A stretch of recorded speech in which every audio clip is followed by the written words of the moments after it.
제가 1989년에 결혼을 하고 바로 목회를 시작했습니다. 전도사로. 그런데 앞으로 평생 목회할 텐데 이스라엘을 갔다 오지 않고는 내가 설교하는 게 힘이 없겠다. 그래서 이스라엘 갈 계획을 세웠습니다.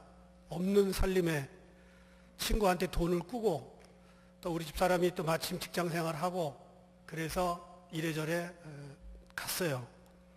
근데 제 위에 동서가 대한항공 그때 보안과장으로 있을 때입니다. 밤중에 비행기를 타고 한참 가는데 누가 정일남 씨를 찾아요. 저라고. 그랬더니 과일 한 접시를 다 가지고 오는 거예요. 일반석에 앉았어요. 그런데 제 옆에 같은 동료들이 8명이 갔습니다. 근데 과일 한 접시를 딱 갖고 오는데 누구냐고, 왜 갖고 왔냐고. 그래서 내가 정일남이라고, 날 달라고. 그랬더니 보안과장이 줬대는 거예요. 그래서 옆에 있는 사람들이 다 쳐다보는데 그걸 어떻게 혼자 먹어요? 양심이 있지. 같이 나눠 먹고 내 입에는 한쪽밖에 안 들어갔어요. 그런데 다른 사람들이 다 있는데 나에게만 과일 접시를 갖고 온 거예요. 기쁘잖아요. 그 과일 한 접시는 내가 집에서 먹어도 그만, 안 먹어도 그만입니다. 그런데 이코노미석을 타고 갈 때 누군가가 나에게 그런 배려를 했다고 하는 것, 그리고 그것을 내가 누린다는 것, 특권이잖아요. 그래서 기분이 좋았던 적이 있습니다. 우리가 미국에 산다고 하는 거 여러분 특권입니다. 그렇게 생각하십니까? 지금 세계 각 나라 사람들이 가장 부러워하는 사람들, 미국에 사는 사람들입니다. 한국에 있는 아줌마들은 남편을 긁어서라도 미국에 가고 싶어하는 분들이 너무 많아요. 미국에 사는 사람들은 또 텍사스 시골이나 제 고향 오하이오 옥수수 밭이 많은 그곳, 그런 데 사는 것보다 뉴욕이나 시카고에 사는 것을 더 특권으로 생각할 수도 있습니다. 특권을 가진다고 하는 것은 소수의 사람들이 누릴 수 있는 기쁨입니다. 제가 멀리 살던 메릴랜드에서 워싱턴 DC에 자주 나갔습니다. 한국에서 손님들이 오면 꼭 워싱턴 DC를 구경하고 싶어 해요. 그런데 DC 들어가는 건 어렵지 않은데 주차장을 찾기가 하늘의 별따기입니다. 주차비도 비싸지만 아무데나 주차하면 티켓을 받기가 쉽상입니다. 그런데 일반인들이 접근하지 못하는 곳에 정부 건물 안에 주차장이 있습니다. 거기에는 특별한 사람들만 들어가요. 그리고 제가 들어가려고 그러면 거기 뭐라고 써 있냐면 Permit Parking Only. 저는 퍼밋 파킹이 없잖아요. 파킹 퍼밋이 없잖아요. 그 자리에는 대개 정부 건물에서 근무하시는 분들이 자기들이 주차를 하게 돼 있습니다. 그리고 그 사람들의 차에는 특별한 스티커가 붙어 있습니다. 유명한 호텔이나 또 유명한 식당에 가면 먼저 멤버십이 있는지 물어봅니다. 회원권이 있는 사람들은 뭘 싸게 해도 싸게 해줍니다. 그리고 자리도 잘 잡아줍니다. 제가 이 설교 준비를 하면서 제 카드가 뭐가 있나 하고 주머니를 뒤져보니까 코스코 카드가 있더라고. 여기 길거리 들어오면 포거든 바로 앞에 사거리에 스프린트 가스스테이션이 있는데 거기가 싸요. 그래서 가스스테이션 스프린트 카드가 있더라고요.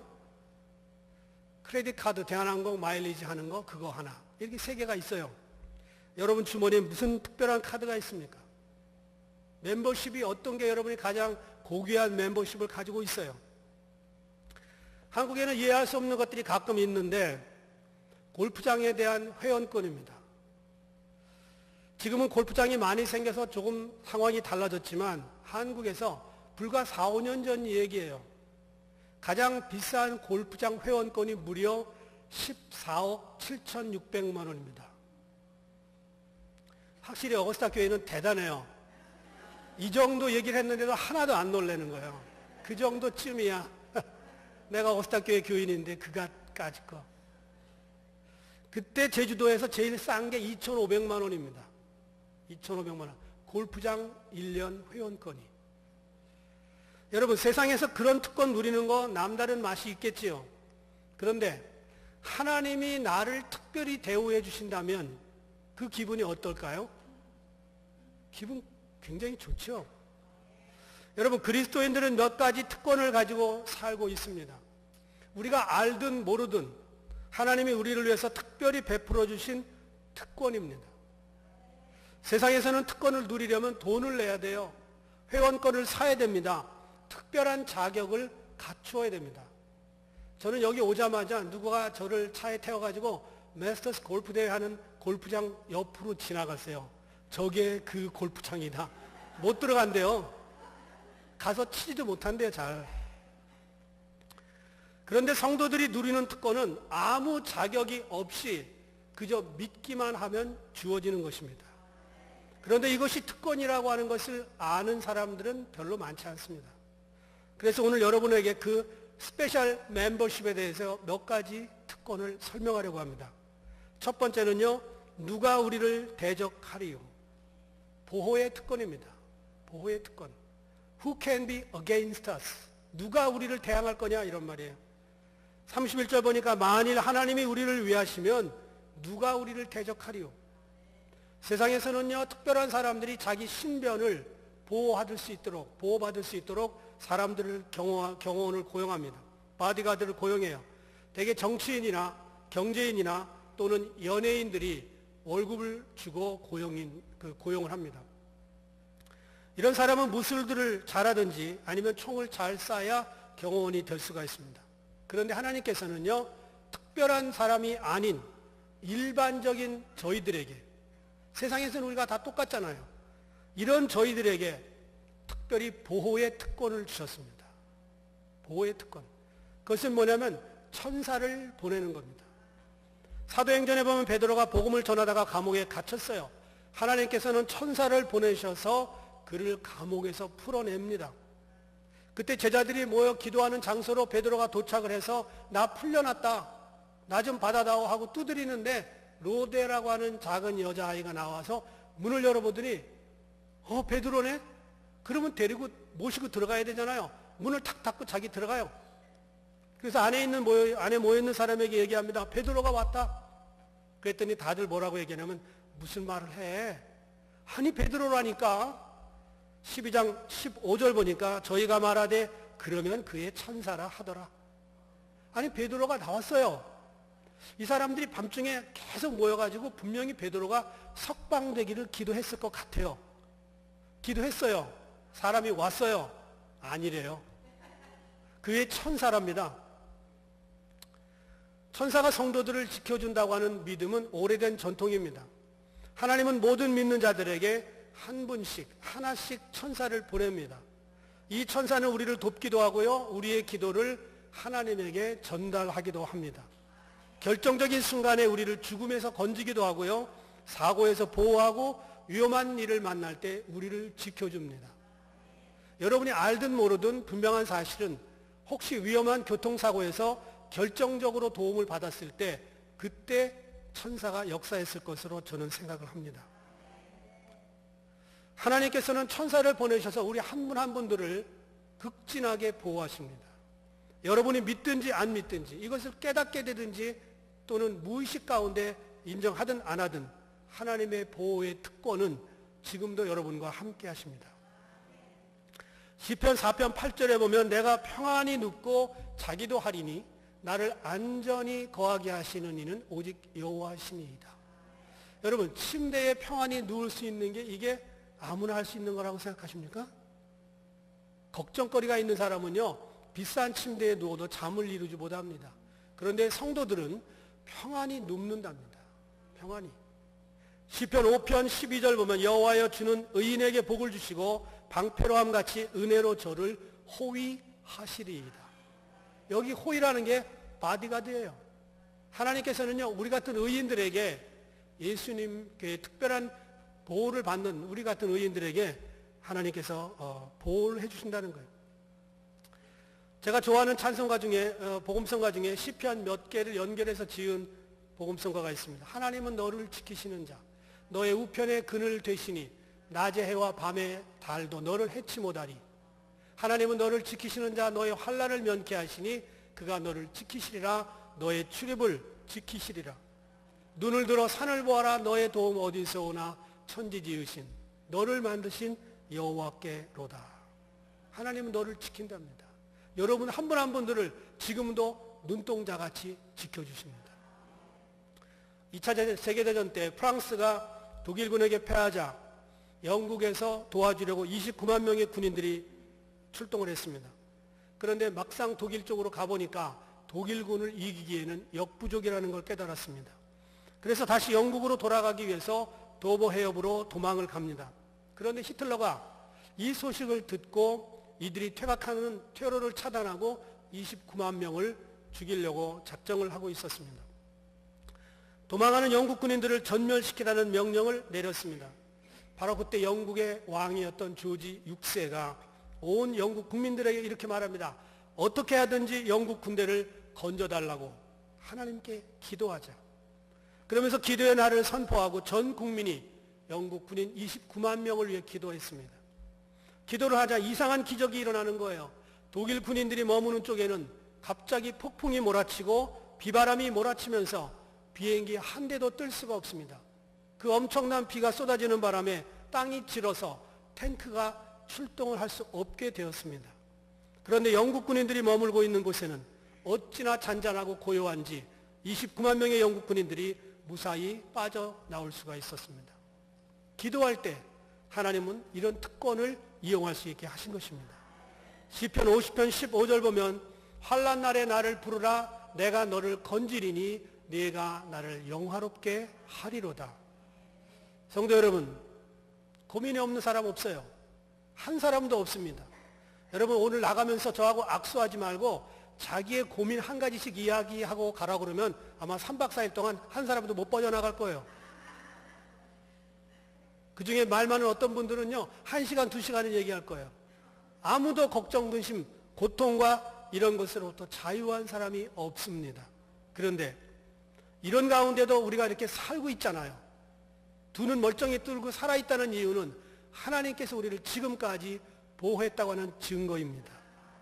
하나님께서는 사랑하는 성도들을 지켜주시겠다고 보호해 주시겠다고 수없이 약속하셨습니다. 그리고 그 약속을 지금도 지켜주십니다. 하나님은 믿는 자들을 이렇게 보호해 주시고 있습니다. 여러분 당당하게 사실 필요가 있어요. 걱정하지 말고 담대하게 주무시고 담대하게 일어날 필요가 있습니다. 예수님은 승천하시면서 뭐라고 얘기하셨냐면 보라 세상 끝날까지 내가 너희와 항상 함께 있으리라. 그렇습니다. 이 보호의 특권을 모든 성도들에게 주셨습니다. 두 번째 특권은 뭐냐면 누가 우리를 정죄하리요. 면책의 특권입니다. 여러분 한국에서 국회의원들이 되면요 일반인과 함께 다른 200가지의 특권을 누립니다. 그 중에 국회의사당 안에서 직무상 무슨 말을 하든지 형사상 죄를 묻지 않는 특권이 있는데 이것을 면책 특권이라고 합니다. The privilege of exemption from liability for speech in the House. 여러분 이 면책 특권은요 헌법 제45조에 명시가 되어 있습니다. 영국의 권리장전에서 처음 시작이 됐고 대한민국 재헌국회 때 처음 시작이 됐는데 지금까지 면책 특권이 이어지고 있습니다. 그래서 국회의원들이요 그 의사당 안에서는 무슨 말을 해도 형사소출을 받지 않습니다. 그런데 똑같은 말을 제가 여의도에서 했다. 여의도 바깥에서 저 잡혀갑니다. 국회의원들이나 면책특권이 있는 겁니다. 그런데 국회의원이 만약에 미국에 와서 똑같은 말을 했다 그러면 어떻게 생각하십니까? 잡혀갑니다. 대한민국 국회의원은 대한민국 영토 안에서만 면책특권이 가능한 겁니다. 2006년에 심장마비로 죽은 칠레의 독재자가 있습니다. 피노체트. 이 피노체트는요 1973년에 군사 쿠데타를 일으키고 1987년에 자기가 퇴임한 다음에도 잘 보호받을 수 있도록 자기가 독재한 것을 무마하지 보호받을 수 있도록 헌법을 특별히 만들었습니다. 그래서 칠레 내에서는 모든 형사소추 면책 특권을 부여받았습니다. 그리고 본인이 종신상원의원에 취임을 했습니다. 그런데 6개월이 지난 다음에 자기의 모든 안전장치를 만들어 놓은 6개월이 지난 다음 5명의 군인을 데리고 런던에 도착합니다. 탈장 그리고 디스크를 치료하기 위해서 여행을 한 것입니다. 공항에서 귀빈 대접을 받고 런던에 있는 특급 호텔 인터컨티넨탈 호텔에 머무르게 됐습니다. 이것이 뉴스에 나왔어요. 그러자 같은 시간대에 스페인의 수사관이었던 발타자르 가르손이라고 하는 판사가 영국 경찰에게 전화를 합니다. 학살과 고문 및 인권 유린 혐의로 지금 돼 있는 그 피노체트가 영국에 있다. 잡아라. 그런데 영국에는 어떤 법이 있냐면 해외에서 자행된 고문 행위를 할지라도 국내에 들어오면 처벌할 수 있다. 이 유엔 인권 보고서에 의하면 피노체트 정권 아래서 4,299명이 살해되거나 또는 실종됐습니다. 10만 명이 가혹한 고문을 당했습니다. 100만 명이 국외로 추방을 당했습니다. 피노체트는 자기 나라에서는 면책 특권이 있었지만 영국에서 잡혀가지고 재판을 받았습니다. 그런데 우리 그리스도인들은요, 이 면책 특권에 그 제한 지역이 없어요. 어디 가든지 용서받을 수 있습니다. 왜냐하면 하나님은 온 우주의 하나님이시기 때문에 지역에 제한이 없어요. 미국에서 지은 죄 한국 가서 용서받을 수 있어요. 한국에서 지은 죄 러시아에 가서도 용서받을 수 있어요. 우리 그리스도인들은 우리가 지은 모든 죄로부터 면책을 받습니다. 이게 면책 특권이에요. 왜냐하면 예수님께서 십자가에서 말씀하셨기 때문입니다. 다 이루었다. 다 이루었다. 이 말은 경제적인 용어인데 빚을 다 갚았다는 말입니다. 테텔레스타이, paid off. 끝난 거예요. 예수님이 이미 빚을 다 갚아주셨기 때문에 우리가 지은 과거의 죄, 현재의 죄, 미래의 죄까지도 우리는 하나도 소출을 받지 아니하고 면책을 받을 수가 있습니다. 마귀는 우리를 끝없이 주님 앞에 고소합니다. 그런데 주님은 언제든지 그 사람은 죄가 없다. 그 사람은 의인이다. 나의 피로 용서함을 받았다. 이렇게 선포하시는 것입니다. 그래서 33절 보면 누가 능히 하나님께서 택하신 자들을 고발하리요. 의롭다 하신 이는 하나님이시다. 여러분, 누가 나를 고발해 보세요. 당장 머리가 쭈뼛쭈뼛 쓰고요. 변호사비가 얼마가 될지 걱정부터 앞섭니다. 그런데 하나님께서 우리를 죄가 없다 그럽니다. 사단은 끝없이 우리를 와서 고발하지만 주님은 죄가 없다. 이 사람은 내 피로 말미암아 의로운 사람이다. 그렇게 선포하십니다. 이 면책 특권을 모르면요, 너무 쉽게 마귀의 죄책감에 빠져들기 쉽습니다. 마귀는 얼마나 기억력이 뛰어난지 하나님도 용서해 주시고 잊어버린 죄를 10년, 20년, 30년 죄를 다 끄집어다가 우리에게 죄책감을 줍니다. guilty. 그 guilty는, 죄책감은 그거는 우리에게 마이너스입니다. 그 뛰어난 기억력이 우리를 영적으로 도와주지 못합니다. 만약에 사단이 와서 옛날 죄를 생각나게 하거들랑 여러분은 그렇게 얘기해야 됩니다. 나는 이미 용서함 받았다. 사탄아 물러가라. 너는 나보다 더 많은 죄를 지었잖아 이놈아. 그렇게 쫓아낼 수가 있습니다. 어느 날 가늠하다가 현장에서 잡힌 여인이 예수님 앞에 왔어요. 씩씩거리는 군중들의 손에는 돌멩이들이 들려 있었습니다. 그들은 이제 예수님이 혹시 말 잘못하면 바로 돌을 던질 기세입니다. 바리새인들이 물어요. 이 여자가 간음을 하다가 잡혔습니다. 이 말은 다른 거 아니에요. 간음하는 현장에서 우리가 잡아왔습니다는 뜻이에요. 모세율법에는 이런 자를 돌로 치라고 했는데 선생은 어떻게 하겠습니까? 성경엔 그렇게 나오지만 그 뒤는 계속 메아리예요. 어떻게 하겠습니까? 너 말 잘못하면 오늘 죽는다. 이런 뜻이에요. 예수님께서 손가락으로 땅에 글씨를 씁니다. 그리고 일어나 말씀하여 너희 중에 죄 없는 자가 먼저 돌로 치라. 이 이야기를 듣고 수없는 사람들이 돌을 다 내려놓고 바리새인조차 돌아갑니다. 여자와 예수님만 남았습니다. 예수님이 여자에게 물어요. 여자여, 너를 고소하던 자들이 어디 있느냐? 너를 정죄하던 자가 있느냐? 예수님이 그렇게 물어봤을 때 대답하여 주여 없나이다. 그때 예수님이 나도 너를 정죄하지 아니하노니 다시는 죄를 범치 말라. 여러분, 가늠하다 현장에서 잡힌 이 여자의 이야기를 읽으면 읽을수록 저는 제 자신과 동일시합니다. 우리는 하루도 빠짐없이 죄를 짓고 마귀는 하루도 빠짐없이 우리를 계속해서 죄책감으로 몰아붙입니다. 그때마다 주님은 말씀하셔요. 나는 정일남이를 절대 정죄하지 않는다. 여러분 한 사람도 마찬가지예요. 내 피로 깨끗이 씻긴 영혼이다. 나는 이 사람을 정죄하지 않는다. 더 이상. 이것이 복음입니다. 그런데 우리는 때때로 우리 자신에 대해서 너무 질책해요. 반성하는 건 좋지만 죄책감에 빠져가지고 신앙생활을 전진하지 못하는 것은 그는 잘못된 겁니다. 거기다 더 잘못된 것은 내 거는 고사하고 남의 잘못까지 찾아내서 정죄를 해줘요. 주님도 더 이상 정죄하지 않는 사람들을 찾아서 정죄하며 살 때가 너무 많아요. 그래서 성경은 말합니다. 6장 37절 누가복음, 비판하지 말라. 그리하면 너희가 비판을 받지 않을 것이요, 정죄하지 말라. 그리하면 너희가 정죄를 받지 않을 것이요, 용서하라. 그리하면 너희가 용서를 받을 것이다. 우리는 더 이상요, 나 자신을 정죄하면 안 돼요. 이웃을 정죄하면 안 됩니다. 주님이 다 용서한 사람들입니다. 더 이상 우리는 죄에 매여서 살 필요가 없습니다. 아무도 우리를 정죄하지 못합니다. 남편, 아내 정죄하면 안 돼요. 아내, 남편 정죄하면 안 됩니다. 성도들끼리 30년, 40년, 20년 같이 신앙생활하다 보면 속을 다 알아요. 그 사람에 대해서 평가서를 3장, 4장 쓸 수 있어요.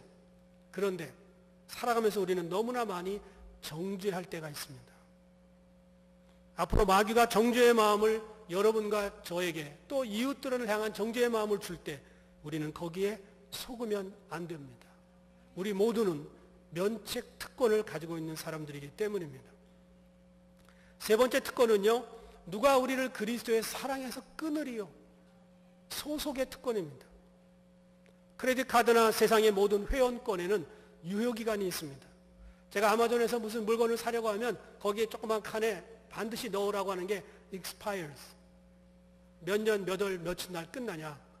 보통 뭐 2가지만 얘기하죠. 언제, 몇 월 달에, 몇 년도에. 유효기간이 끝난 카드는 쓸 수가 없습니다. 그런데 우리가 가진 그리스도의 사랑은 유효기간이 무한대입니다. 영원까지 이어집니다. 아무것도, 어느 누구도 우리를 그리스도의 사랑에서 끊을 수가 없습니다.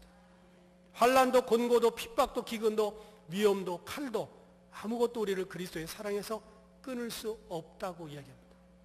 나이론 끈이 질기다고 그러는데 예수님의 사랑이 더 질겨요. 어느 것도 그리스도의 사랑에서 끊을 수가 없어요. 이 사랑에는 그리스도가 나를 사랑하는 것과 내가 그리스도를 사랑하는 이 2가지가 two-way 트래픽입니다. one-way 트래픽이 아니라 일방통행이 아니고 둘이 같이 사랑해야 이 소속의 특권이 계속 이어집니다.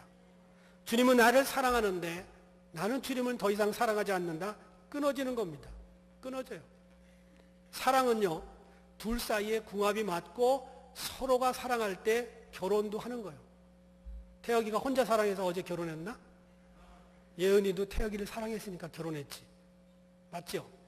네. 한 사람 혼자만 사랑하는 건 짝사랑이라고 그래요. 돈은 안 들어서 좋은데 결혼은 못합니다. 주님이 나를 사랑하는 것만큼 나도 주님을 사랑해야 내가 주님의 소속의 특권에 계속 머무를 수가 있습니다. 많은 사람들이 주님을 떠납니다. 왜 떠나는가? 사랑이 떠나면 떠나는 겁니다. 문제는 사랑이에요. 세상에 돈도 문제고 직업도 문제고 병도 문제지만 제일 큰 문제는 사랑이 끊어지는 것입니다. 사랑은 그 어떤 것도 끊을 수가 없습니다. 계속 사랑하기만 하면 도망가서도 살 수 있어요. 첫사랑이 식어지니까 힘들고, 첫사랑이 식어지니까 한숨이 나오고, 첫사랑이 식어지니까 교회 봉사도 힘들고, 첫사랑이 식어지니까 도망가는 거예요. 그런데 이 사랑이 식어지지만 않으면 어떤 문제도 이길 수가 있습니다. 37절 보면 이 모든 일에 우리를 사랑하시는 이로 말미암아 우리가 넉넉히 이기느니라. 넉넉히 이길 수 있는 근거는 사랑입니다. 사랑이 식어지면 지쳐서 쓰러질 수밖에 없습니다. 사랑하는 성도 여러분, 돈 떨어져도 큰 문제 아니에요. 거지가 돼도 살 수 있어요. 건강 떨어져도 살 수 있어요. 저는 병원 중환자실에 많이 가봤는데 거기에서 신을 찾지 않는 사람을 본 적이 없어요. 다 찾아. 무당도 찾고 부처도 찾고 예수님도 찾고. 교회 기도실보다 더 기도가 뜨거워요. 직업 잃어버려도 살 수 있어요. 그런데 사랑이 떨어지면 살 수가 없습니다. 사랑 떨어지면 제자가 가룟 유다가 되는 거예요. 사랑 떨어지면 사울왕이 되는 거예요. 사랑이 떨어지면 베드로가 시몬으로 돌아가는 거예요. 그래서 저와 여러분은 늘 주님과의 사랑의 온도계가 다운그레이드 하지 않도록, 떨어지지 않도록 늘 신경을 써야 됩니다. 이런 특권들을 위해서 우리가 지불한 것은 아무것도 없어요. 보호의 특권, 면책 특권, 그리고 소속의 특권을 갖기 위해서 여러분이 멤버십을 위해서 지불한 게 뭐가 있어요? 아무것도 없어요. 헌금 냈는데 그 헌금은요, 그 구원받은 거에 대해서 감사해서 낸 거지 회원권 살라고 낸 게 아니에요. 우리는 그저 믿음으로 누릴 뿐입니다. 누가 보면 15장에 보면 탕자의 비유가 나오는데 둘째 아들은 나가서 다 썼어요. 오늘 제이소 영어 목사님도 탕자 얘기 하더만요. 다 써서 허랑방탕하게 다 써버렸어요. 탕진을 했습니다. 더 이상 돈이 없던 그는 배고파서 아버지의 집으로 돌아왔습니다. 그런데 아버지 밑에 소속되니까 다시 모든 것을 누리기 시작합니다. 가락지를 끼워주고 신발 신겨주고 좋은 옷을 입히고 거기다가 송아지까지 잡아가지고 좋은 고급 요리를 먹었어요. 아버지 하나님은 어떤 죄인도 사랑하시고 받아주시는 탕자의 아버지와 같은 분이라는 겁니다. 돌아온 아들은 다시 아버지에게 소속되었고 보호를 받았고 과거의 모든 죄를 면책받았습니다. 아버지는 어떤 죄도 묻지 않았습니다. 어느 여자하고 얼마나 썼냐도 물어보지 않았습니다. 아들은 아버지의 모든 것을 누릴 수 있습니다. 오스트리아 수도 비엔나에 가면 임페리얼 박물관이 있는데 여기에 보면 세계적으로 유명한 그림 한 점이 있습니다. 특별한 그림입니다. 로마 황제가 성당에 들어가려고 하는데 주교가 문을 막아선 채 들어가지 못하게 하는 그림입니다. 바로 저 그림이에요. 이 그림의 역사적인 배경이 있습니다. AD 390년에 데살로니가에서 로마 정부에 항거하는 반란이 일어났습니다. 그때 로마 황제가 테오도시우스 1세였습니다. 이것을 진압하겠다고 데살로니가 시민을 무려 7,000명을 죽입니다.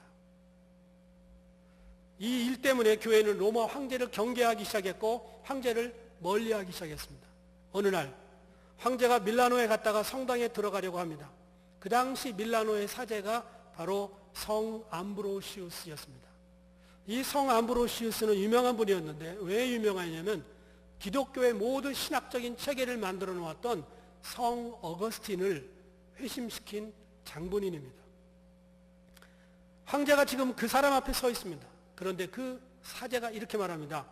황제요, 못 들어갑니다. 밀라노 성당 못 들어간다는 거예요.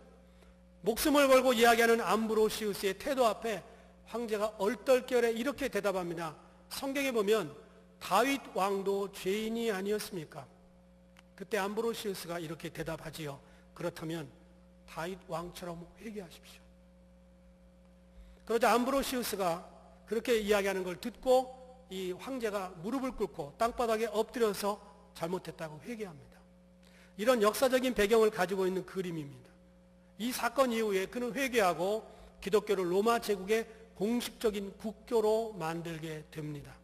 그리고 그의 강력한 기독교 부흥 정책 때문에 그는 기독교 역사가들로부터 Great Emperor, 대제라고 하는 칭호를 받게 됩니다. 사람을 7,000명이나 죽인 장본인, 교회에 들어왔어요. 용서받았습니다. 면책됐습니다. 그는 하나님의 보호를 받았고 어느 황제보다 훌륭한 황제가 되었습니다. 주님 앞으로 나오기만 하면 어떤 죄인이었다 할지라도 이 특권을 누릴 수가 있습니다. 보호의 특권, 면책의 특권, 아버지에게 소속되는 소속의 특권. 저와 여러분이 사는 날 동안에 이 특권을 누리고 있다고 하는 것을 기억하시고 그까지 미국 시민권 하나 때문에 기뻐하십니까? 이런 특권이 있어요. 이런 특권. 여러분 사는 날 동안 이 특권을 마음껏 누리시면서 하나님의 보호와 면책을 받으시고 하나님을 기쁘게 여기는 저와 여러분 되기를 주의 이름으로 축원합니다. 기도하겠습니다.